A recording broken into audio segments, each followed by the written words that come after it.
This is Channel 8, DeKalb Sycamore.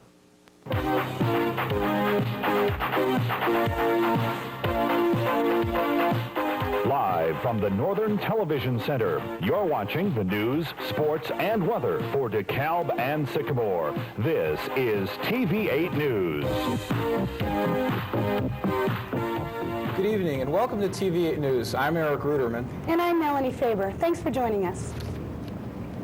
At the top of the news tonight, a new $5 million water distribution system in DeKalb is causing the city some more problems. Public Works Director Ron Naylor says everything is back in working order tonight, but Saturday a malfunction in the computer software may have been to blame for 4 water main breaks around town. The breaks occurred at the intersection of 1st and Locust, on Linden Place just north of Rolfe Road, on Clark Street, and on Woodley Road. Around 5 o'clock Saturday morning, the wells in the city were full and the pumps should have been shutting down. But Naylor thinks a flow in the computer program caused the pumps to continue filling the tanks. A surge of pressure on the water system then caused the mains to break. Other than a few facilities right here in the immediate downtown area of 1st and Locust, no other residents throughout the city, as far as I'm aware, have been affected by the water break. A copy of the computer program is now being sent to the software supplier in California to find out exactly what happened. Naylor doesn't think there'll be any more problems, but a night worker will be watching the system for now to make sure something like this won't happen again. The city had a problem with the new system about 5 weeks ago when some residents were left without water. The system's been in operation since the end of February. DeKalb and Sycamore cable customers can soon expect to pay more to watch cable TV. TV-8's Tim Gatz explains why Warner Cable has decided to raise prices. As for customer service, they must increase their rates. Workers for Warner Cable will be sending out bills with an additional $1.15 for what they call their basic cable package. Beginning June 1st, the monthly rate for basic cable television will jump from $14.30 a month to $15.45 per month. Warner Cable's Craig Perica doesn't think this new price will bother Warner's subscribers. But cable customers aren't sure it's worth it. So I believe that we will not lose any subscribers through this rate increase. Mr. Perica, will this just be affecting DeKalb and Sycamore residents? It will just be DeKalb, Sycamore. Rochelle had a rate increase last January.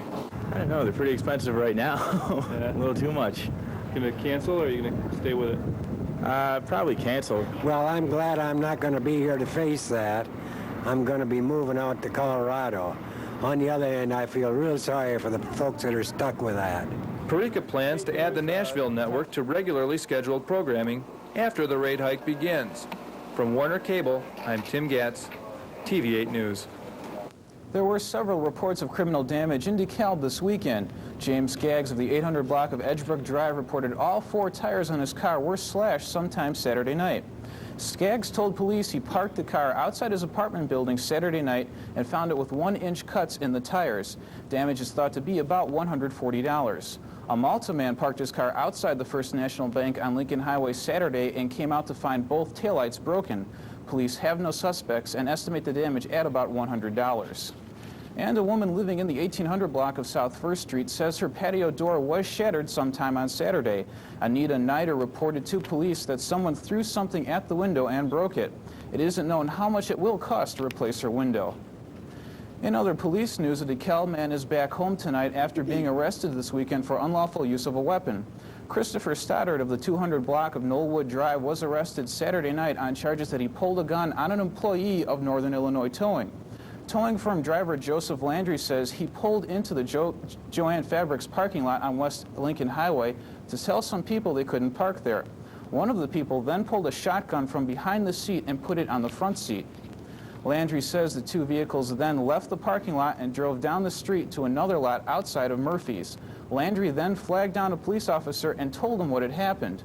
Police report the officer found Stoddard in the lot with a 12-gauge shotgun in the truck. Stoddard had been released pending a court date on May 20th. The DeKalb County Farm Bureau has awarded scholarships to 32 students planning to attend college in the fall. 13 of the recipients are from DeKalb or Sycamore. DeKalb recipients include Lynette Dashner, Doug Heinisch, William Heinisch, Dean Larson, Nancy Nelson, and Deborah Whitson. The Sycamore recipients are Donna Cuden, Brad Gridgeleone, Matthew Rink, Sherry Rosenwinkel, Carrie Watterson, Dana Lennar Weishar, and Patricia Willis. 8 of the 32 have chosen to go to schools in other states. The remainder will go to schools in Illinois. It wasn't quite business as usual yesterday in downtown DeKalb. That's because there was a lot more business than usual for a Sunday afternoon. Some 15 stores opened their doors from noon until 5 for the Downtown DeKalb Association's second annual Spring Open House. Most merchants offered some sort of discount to help attract people downtown for the one-day event. Lancer's owner Lance Hansen was hoping thousands of people would come out to see the new spring and summer products, and he hopes this will influence more businesses to open up on Sundays.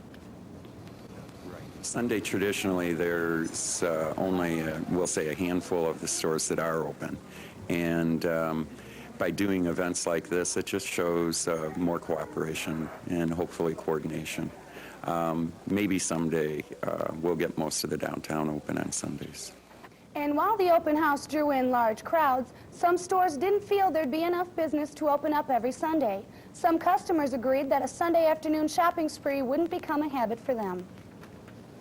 DeKalb library officials are saying this year's National Library Week book sale brought in over $1,000 with around 3,300 books being sold. The sale was held this past Saturday at the DeKalb Public Library. Librarian Elaine Fulton was pleased with all the empty tables by the end of the day. Now, by late afternoon, the tables are pretty bare and empty, but we've made quite a bit of money here today, and people got some very good bargains. The library will use the money to buy new books and other materials for public use. DeKalb County landfills must now obtain local government permission before they can change the height of their landfills. The Illinois Supreme Court ruled all landfill operators must have local government permission before making changes. The DeKalb landfill feels it's beneficial that local government have some input. Also, landfills must now get evaluation from the state's Environmental Protection Agency before making changes. The search continues tonight for 3 sailors still missing from yesterday's explosion and from aboard the USS Bone Ship near Cape Canaveral, Florida. Details are up next when TV-8 News continues.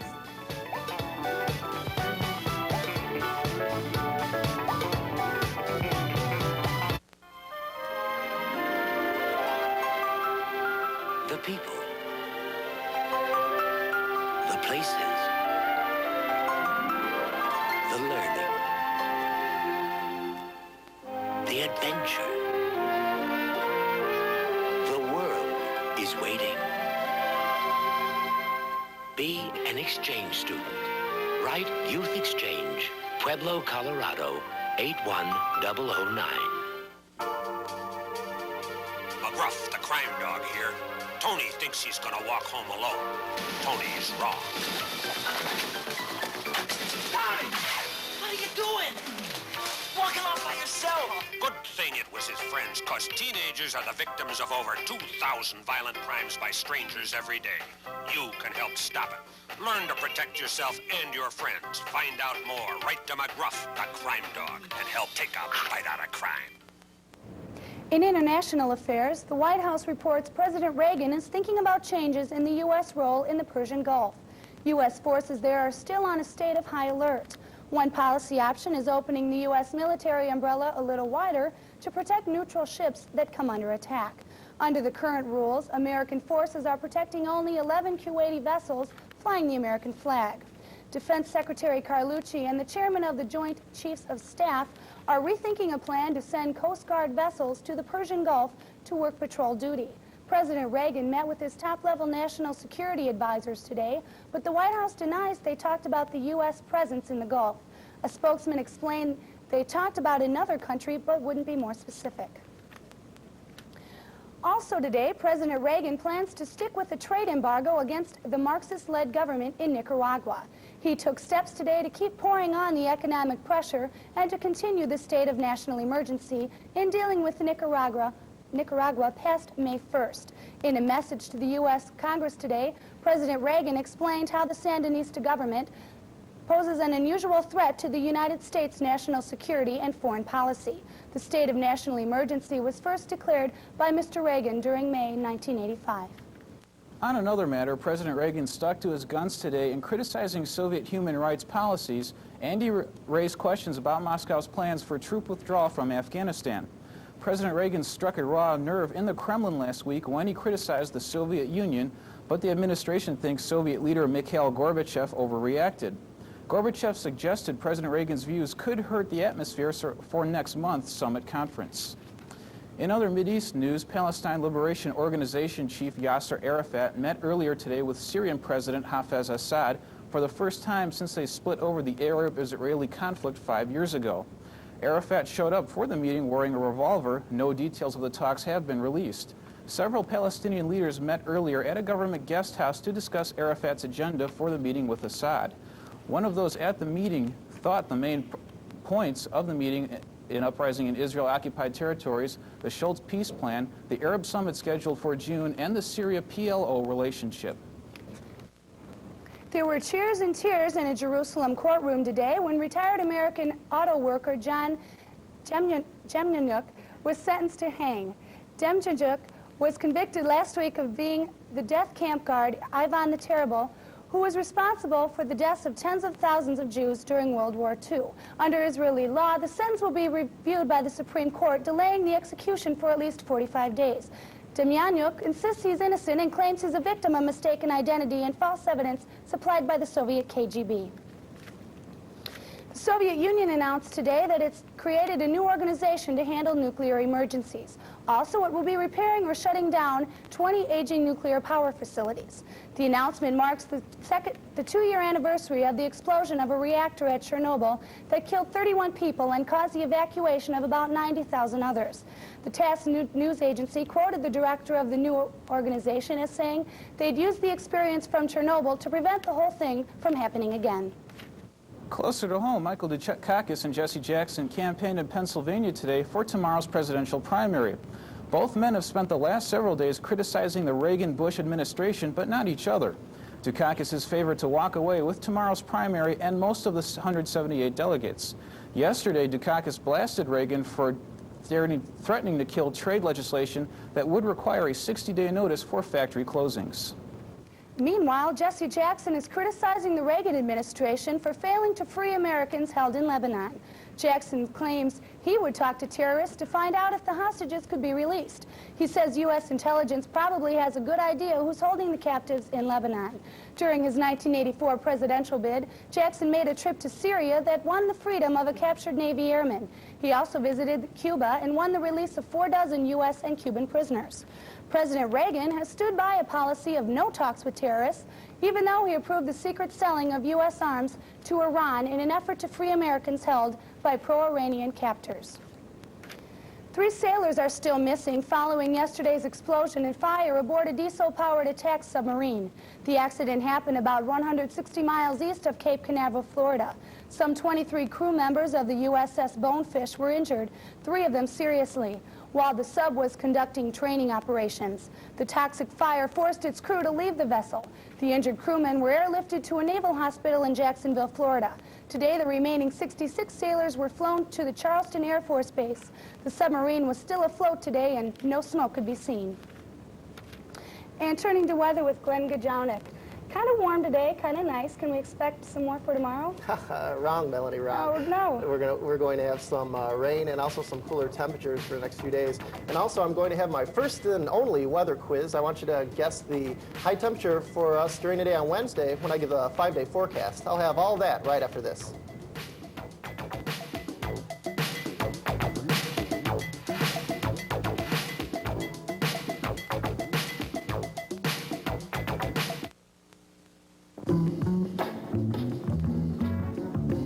People helping people.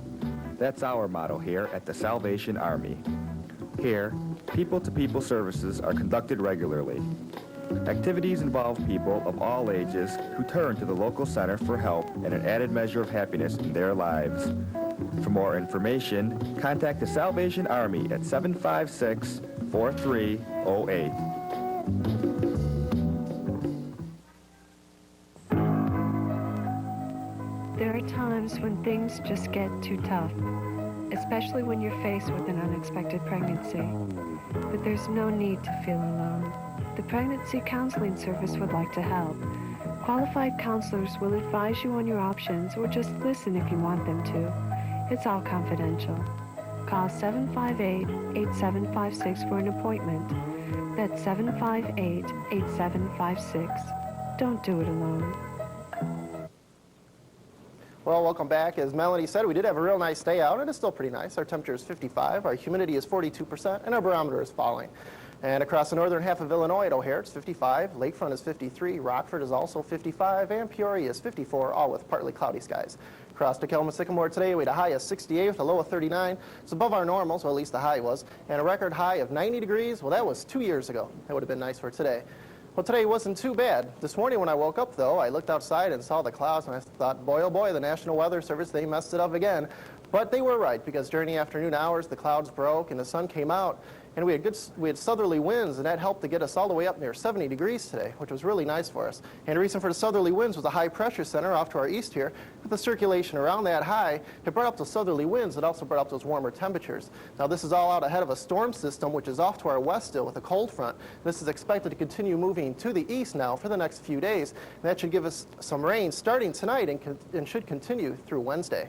And during the day tomorrow, we'll have rain you'll see here early in the morning. This should end, though, by afternoon. And it won't be anything too heavy, though, just a few thunder showers mixed in with that. But as the cold front passes through, we'll have cloudy skies still. And with the circulation around that low, we'll have northerly winds during the day, so temperatures will start to drop. And down to the southwest is another area of precipitation. That should move in during the evening hours on Tuesday and continue Tuesday night with maybe a chance of snow. Highs for tomorrow will be in the mid-50s. A cool punch of 40s back behind it. We'll see those highs for us during the day on Wednesday.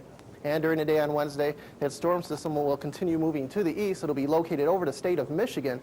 And with the circulation around that low, we'll be pulling down those cooler temperatures. Look how far down south that snow rain line is. It's all the way down towards Milwaukee. For us, though, we'll just have a cold rain during the day on Wednesday, but that should end, though, during the evening hours.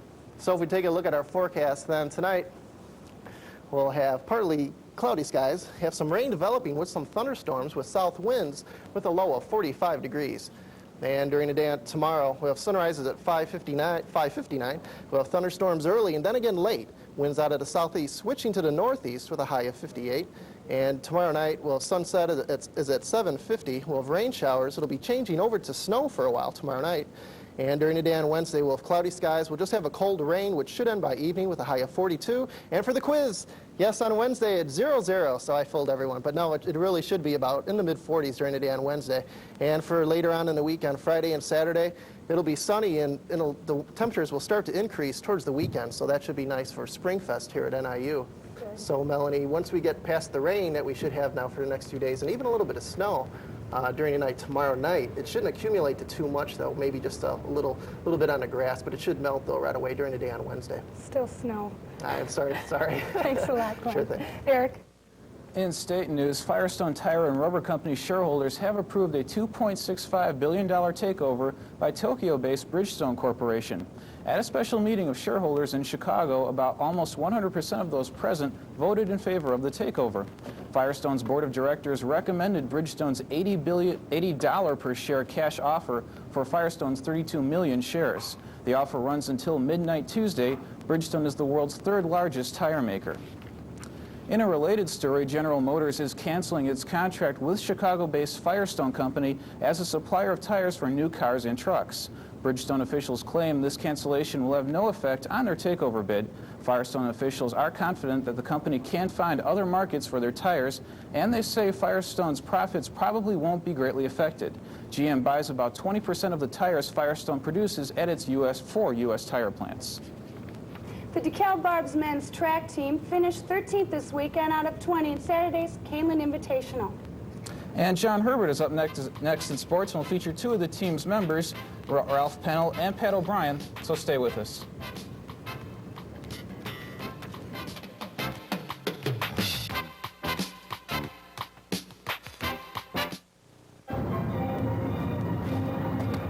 that's a pretty nice bike you got there. Yeah, I know. I bet you ride that bike all over campus. You bet. Aren't you afraid of your bike being stolen? I notice you don't have a strong lock. If you go to a local bike shop, they might be able to recommend a good lock. You should also get a registration sticker for your bike. It'll help identify your bike in case of theft. Still not worried about your bike being stolen? No, why should I worry?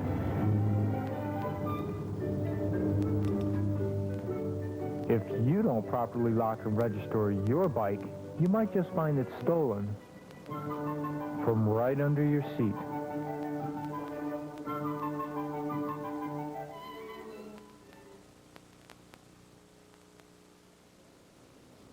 Welcome back, sports fans. Hope you had a great weekend. Well, tonight we're going to have another special local interview. If you remember last Friday, we had Sycamore Spartan softball players Tara Milanovic, who incidentally won both of her games this weekend, the doubleheader against Waubonsie Saturday, raising her season pitching record to 14-0. And we also had her teammate Justine Allen, who homered in the second game of that twin bill. So the Spartans are still undefeated at 15-0. Well, tonight we have two special guests from the DeKalb Barb men's track team. With us are Ralph Pennell, who placed second in Saturday's 800 meters, and his teammate Pat O'Brien, who placed third in the high hurdles. Guys, you placed 13th in a field of 20 in Saturday's event. Did you expect the team to do better or worse going into the event? Well, to tell you the truth, we really expected to do worse. We were really pleased with 13th. We ended up beating teams that had beat us earlier in the year. We beat Sycamore, who destroyed us in a triangular meet, and Elgin, I believe, we beat also, and they had beat us earlier. So we were really pleased. We all turned in good performances. Happy? Yeah, and actually, I didn't think we'd score a point going into that meet, but things turned out pretty well, considering, you know, wind, weather conditions and everything. Yeah. Basically, very happy then, both of you. How about the team? Were they happy? Yeah, I think so. I think they're impressed, I guess, with the total turnout of everything. This is something I've always wondered about. As in baseball, as a team practices more and more, you know, they appear to be better on the field. They get more polished and everything. As a track athlete, how do you practice? How do you prepare to get better? Well, Pat kind of practices on his own, so. Yeah, because there's only me, and we have two freshman hurdlers, and being the only hurdlers, we're kind of a different breed. We don't sit there and we don't run the regular workouts as everyone else does. We have to do our own thing. We practice hurdles about 3 times a week, and the rest of the time we work on endurance and other speed work to get down in between the hurdles. Any secret potion you drink, or any secret any type of anything? Any workouts you do? Do you guys jog 10, 15 miles a day, or what's the scoop? On Monday, Wednesday, and Friday, we usually do track work, like pace work, doing quarter repeats and 200 repeats. And on Tuesday and Thursday, we usually go out and run about 5 miles. And, so we kind of even off. Mix it up. Yeah, mix it up. When we don't have a meet. So basically, you are preparing in some way for your next meet every day before the meet. Do you have light practices the day before the meet, or are you guys off altogether? We have light practices. We work on starts and form, technique. That's about it. We don't do anything, you know, to pull anything. As I mentioned earlier, you placed second in the 800 meters, and you placed third in the high hurdles. You both seem to be the impact players of the DeKalb squad this year anyway. Are you both looking to go downstate this year, and what do you think you'll have to do to get there? Well, yeah, I don't know about Pat, but I'm looking to go downstate this year. Gonna have to, I don't know, get my act together. The times are starting to drop right now.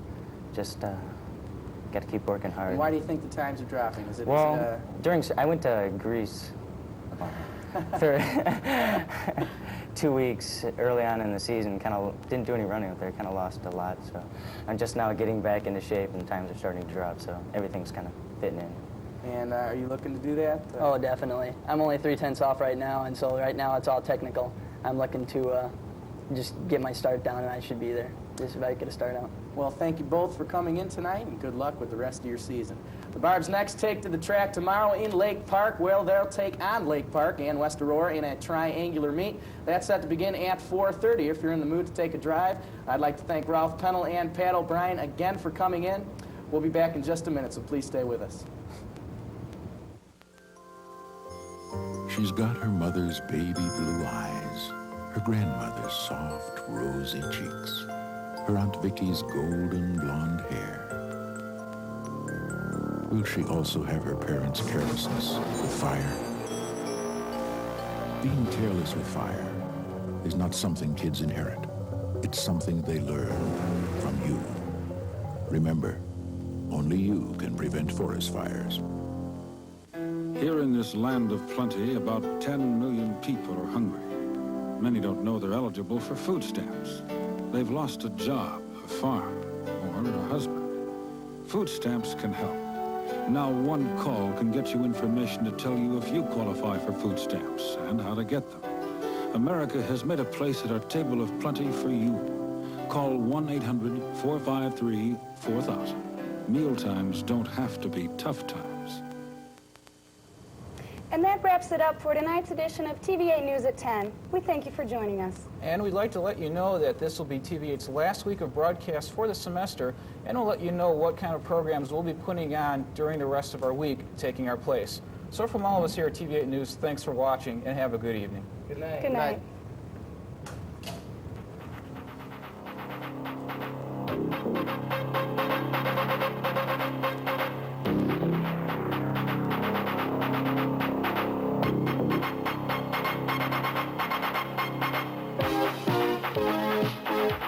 Thank you.